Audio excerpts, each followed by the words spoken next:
साथियों, एग्जाम्स में बार बार पूछे जाने वाले जीके के टॉप 50 क्वेश्चंस को आज के इस क्लास में देखेंगे।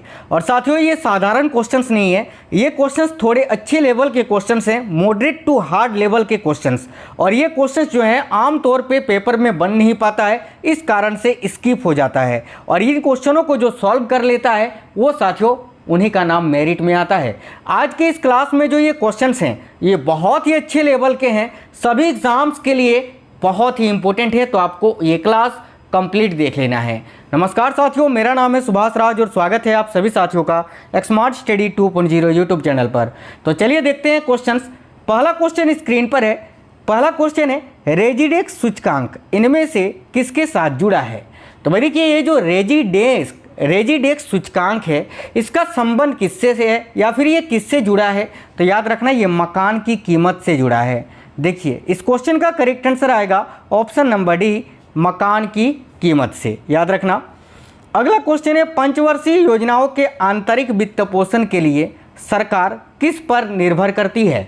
ध्यान से देखिएगा, पंचवर्षीय योजनाओं के आंतरिक वित्त पोषण के लिए सरकार जो है किस पर निर्भर करती है, राइट आएगा ऑप्शन नंबर डी, सार्वजनिक उधार और घाटे के वित्त व्यवस्था पर। याद रखना, पंचवर्षीय योजना के आंतरिक वित्त पोषण के लिए सरकार किस पर निर्भर करती है, तो सार्वजनिक उधार और घाटे की वित्त व्यवस्था पर। अगला क्वेश्चन है बौद्ध साहित्य किस भाषा में लिखी गई थी। काफ़ी अच्छा क्वेश्चन है, याद रखिएगा बौद्ध साहित्य जो है ये साथियों पाली भाषा में लिखी गई थी। देखिए, राइट आंसर होगा ऑप्शन नंबर सी, पाली भाषा में। नेक्स्ट क्वेश्चन है निम्नलिखित में से कौन सा विद्रोह आंदोलन, ठीक है, बंगाल के क्षेत्र में नहीं हुआ, यानी इनमें से कौन सा विद्रोह है जो बंगाल के क्षेत्र में नहीं हुआ था। तो यहाँ सन्यासी विद्रोह भी बंगाल में हुआ था, जिसका वर्णन आपको बंकिम चंद्र चटर्जी जी के द्वारा लिखा गया उपन्यास आनंद मठ में मिलता है। चुआर विद्रोह भी आपका बंगाल में हुआ था, पागलपंथी विद्रोह भी बंगाल में हुआ था। लेकिन बघेरा विद्रोह की बात करते हैं जब भी हम, तो ये गुजरात के बड़ौदा में हुआ था। कहाँ हुआ था, तो भाई गुजरात के बड़ौदा में, ठीक है, तो ये बंगाल में नहीं हुआ था। तो इस क्वेश्चन का आंसर हो जाएगा ऑप्शन नंबर डी। अगला क्वेश्चन है निम्नलिखित नगरों में से कौन भूमध्य रेखा के सर्वाधिक निकट है। तो इनमें से कौन सा नगर है जो कि भूमध्य रेखा के सबसे निकट में स्थित है, तो देखिए करेक्ट आएगा ऑप्शन नंबर डी, सिंगापुर। अगला है भारतीय संविधान के अनुसार, ठीक है, केंद्रीय निकाय संसद कहलाती है, यानी केंद्रीय किस प्रकार का निकाय जो है वो संसद कहलाती है। तो देखिए, भारतीय संविधान के अनुसार केंद्रीय विधायिकी, याद रखना केंद्रीय विधायिकी निकाय संसद कहलाती है, ठीक है। भारतीय संविधान के अनुसार कौन निकाय संसद कहलाती है, तो भाई विधायिकी, याद रखना केंद्रीय विधायिकी जो है इसको निकाय संसद कहते हैं। अगला क्वेश्चन है कौन सा ऐसे जीव का उदाहरण नहीं है जो खाद्य पदार्थों का विघटन शरीर के बाहर करते हैं तथा तब उसका अवशोषण करते हैं। तो वह देखिए, ऐसे जीव का उदाहरण इनमें से कौन सा एक नहीं है, तो याद रखिए करेक्ट आएगा सांप, ठीक है, सांप। याद रखना, सांप जो है खाद्य पदार्थों का विघटन शरीर के बाहर करते हैं नहीं करते हैं तथा उसका अवशोषण भी तब नहीं करते हैं। तो याद रखना इसका राइट आंसर हो जाएगा सांप, ठीक है। आगे देखिए, शिशु में प्रत्येक लक्षण इनमें से किसके डीएनए से प्रभावित होता है। तो शिशु में प्रत्येक लक्षण जो है ना ये पिता तथा माता दोनों के डीएनए से प्रभावित होता है। यहीं अगर आपसे गुणसूत्र पूछता तो गुणसूत्र जो है वो पिता से मिलता है, लेकिन डीएनए की बात जब भी आती है तो माता और पिता दोनों से। अगला क्वेश्चन है किस सुल्तान के काल में खालिसा भूमि अधिक पैमाने पर विकसित हुई थी। तो भाई याद रखिए करेक्ट आएगा अलाउद्दीन खिलजी के समय में। अगला क्वेश्चन है सल्तनत काल के सिक्के टंका, ससगानी एवं जीतल किन धातुओं के बने थे। तो देखिए, सल्तनत काल के सिक्के जो थे टंका, ससगानी एवं जीतल ये किन धातुओं के बने थे, तो याद रखिएगा इस क्वेश्चन के लिए आपका करेक्ट आंसर होगा चांदी तथा तांबा से। नेक्स्ट है, देखिए बारहमासा की रचना किसने की थी। काफ़ी अच्छा क्वेश्चन है, याद रखिए बारहमासा की रचना की थी मलिक मोहम्मद जायसी ने। साथियों, मलिक मोहम्मद जायसी ने पद्मावत की भी रचना की थी, पद्मावत, याद रखना। देखिए, विजयनगर साम्राज्य के वित्तीय व्यवस्था की मुख्य विशेषता क्या थी, तो भाई याद रखिएगा भू राजस्व, करेक्ट है ऑप्शन नंबर बी। अगला है वेग समय आलेख का क्षेत्रफल इनमें से क्या प्रदर्शित करता है। तो भाई वेग समय आलेख का जो क्षेत्रफल है ना वो क्या प्रदर्शित करता है, याद रखिएगा दूरी, करेक्ट है ऑप्शन नंबर ए। अगला है, इनमें से किसको विश्व के विभिन्न भागों में विभिन्न नामों से जाना जाता है तथा उत्तरी अमेरिका में इसको हरिकेन कहा जाता है? तो भाई करेक्ट आंसर हो जाएगा चक्रवात। चक्रवात को साथियों विश्व के विभिन्न भागों में विभिन्न नाम से जाना जाता है, जिस प्रकार उत्तरी अमेरिका में इसको हरिकेन के नाम से जानते हैं। निम्नलिखित अर्थव्यवस्था में से कौन उत्पादन के कारकों पर व्यक्तिगत स्वामित्व रखता है? इकोनॉमिक्स का क्वेश्चन है, बड़ा ही प्यारा क्वेश्चन है। याद रखिए, निम्नलिखित अर्थव्यवस्था में से कौन उत्पादन के कारकों पर व्यक्तिगत स्वामित्व रखता है? याद रखिएगा, पूंजीवादी। ऑप्शन नंबर ए।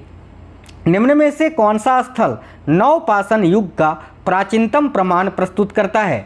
तो इनमें से वो कौन सा स्थल है साथियों जो कि नवपाषाण युग का प्राचीनतम प्रमाण प्रस्तुत करता है? याद रखिएगा, मेहरगढ़। करेक्ट है ऑप्शन नंबर बी। सूर्य से बढ़ती दूरी के अनुसार ग्रहों का निम्नलिखित में से कौन सा क्रम सही है? तो देखिए, सूर्य से बढ़ती दूरी के अनुसार ग्रहों का निम्नलिखित में से कौन सा क्रम सही है? तो भाई बुध, शुक्र, पृथ्वी और मंगल। साथियों आपको बता दें, कल एक बहुत ही महत्वपूर्ण क्लास आएगा जिसमें साथियों संपूर्ण अनुच्छेद को एक ही वीडियो में करवाएंगे, यानी 1 से लेकर 395 जो मूल अनुच्छेद हैं, आर्टिकल्स हैं, उसका संपूर्ण निचोड़ एक ही क्लास में, वो सारे आर्टिकल्स आपको मिल जाएंगे। तो उस वीडियो को कल आप लोग जरूर देख लेना, ठीक है। अगला क्वेश्चन है, भारत के कितने राज्यों में समुद्र तट हैं? देखिए, भारत के कुल कितने राज्यों में समुद्र तट है, ये आपसे पूछा जा रहा है। बहुत ही इंपॉर्टेंट क्वेश्चन है। तो भाई देखिए, इस क्वेश्चन के लिए आपका करेक्ट आंसर क्या हो जाएगा? तो इस क्वेश्चन के लिए करेक्ट आएगा ऑप्शन नंबर सी, 9 राज्यों में। 9 राज्यों में आपका गुजरात, महाराष्ट्र, गोवा, कर्नाटका, केरल, ठीक है। इसके अलावा तमिलनाडु भी आता है, आंध्र प्रदेश, उड़ीसा और पश्चिम बंगाल है। देखिए, गुजरात, महाराष्ट्र, गोवा, कर्नाटक, केरल, तमिलनाडु, आंध्र प्रदेश, उड़ीसा और पश्चिम बंगाल। अगला क्वेश्चन है, आजीवक संप्रदाय के संस्थापक कौन थे? काफ़ी अच्छा क्वेश्चन है। याद रखिए, करेक्ट आएगा Makkhali Ghoshal. Option number D. Rayon निम्नलिखित में से किससे प्राप्त किया जाता है? तो याद रखिए, रेयॉन जो है ये कास्ट लुगदी से प्राप्त किया जाता है।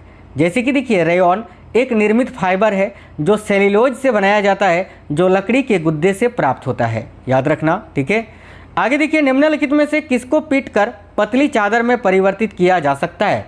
तो भाई इनमें से किसको पीटकर पतली चादर में परिवर्तित किया जा सकता है? याद रखना, जस्ता को। अगला क्वेश्चन है, निम्नलिखित में से कौन सी प्रकाश संश्लेषण प्रक्रम के दौरान एक घटना नहीं है? काफ़ी अच्छा क्वेश्चन है। तो याद रखिएगा, करेक्ट आंसर हो जाएगा साथियों, देखिए option number D, carbon dioxide का कार्बोहाइड्रेट में ऑक्सीकरण। ये जो है प्रकाश संश्लेषण प्रक्रम के दौरान नहीं होता है, ठीक है। आगे देखिए, किस अभिलेख से यह साबित होता है कि चंद्रगुप्त का प्रभाव पश्चिम भारत तक फैला था?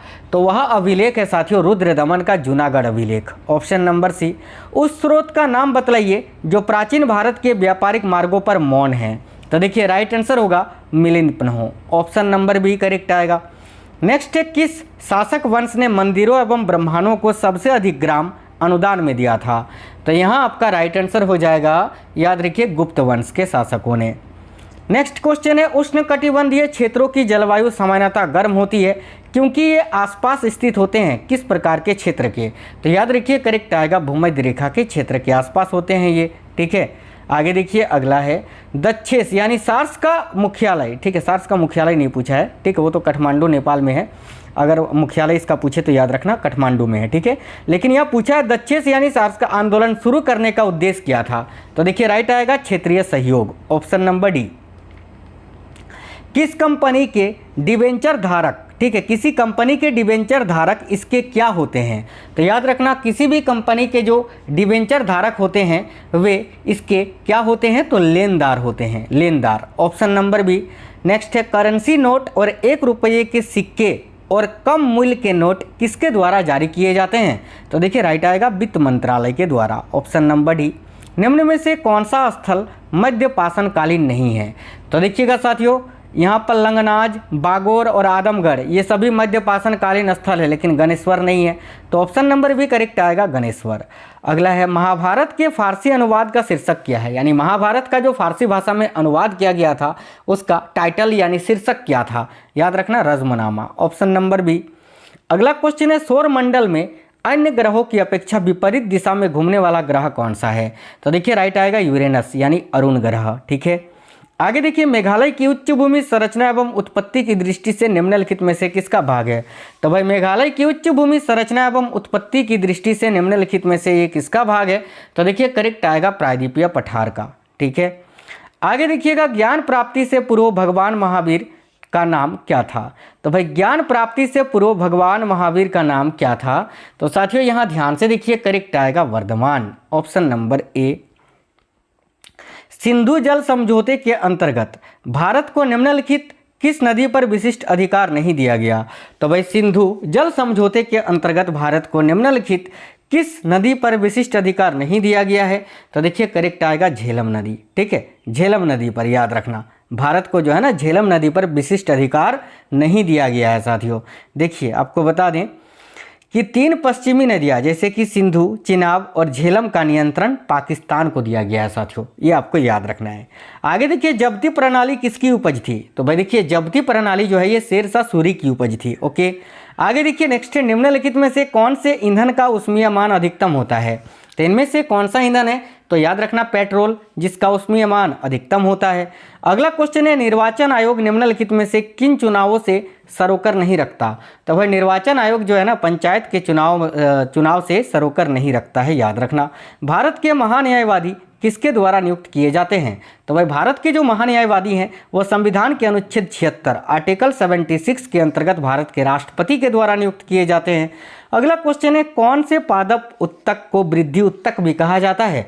तो देखिए यहाँ आपका करेक्ट आएगा ऑप्शन नंबर बी, केवल मेरिस्टेमेटिक उत्तक को। ठीक है, आगे देखिए, जवाबित का संबंध किससे था? तो भाई जवाबित का संबंध किससे था ये पूछा जा रहा है। तो ये राज्य के कानून से, दिल्ली सल्तनत में राज्य का एक कानून था, याद रखना।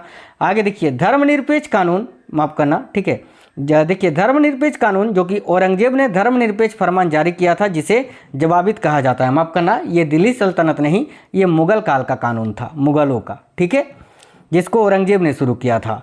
अगला क्वेश्चन है, ईरान के शाह और मुगल शासकों के बीच झगड़े की जड़ क्या थी? यानी ईरान के शाह और मुगलों के बीच जो झगड़ा हुआ करता था उसका जड़ था कंधार, याद रखना। ऑप्शन नंबर बी, कंधार को लेकर झगड़े होते थे। 2 अस्पा सिंह अस्पा प्रथा किसने शुरू की थी? तो देखिए यहाँ आपका करेक्ट आंसर हो जाएगा ऑप्शन नंबर बी, जहांगीर ने। चलिए तो आगे देखते हैं।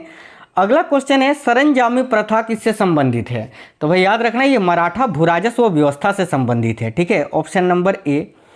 नेक्स्ट है, किसी वस्तु के वेग में परिवर्तन तथा इसके द्वारा लिए गए कुल समय के अनुपात को इसका क्या कहते हैं? साइंस का क्वेश्चन है। देखिए, किसी वस्तु के वेग में परिवर्तन तथा इसके द्वारा लिए गए कुल समय के अनुपात को इसका त्वरण कहते हैं। ऑप्शन नंबर ए, त्वरण। अगला है, वायु, इनमें से किसके बीच जितना अधिक अंतर होगा पवन का वेग उतना ही अधिक होगा?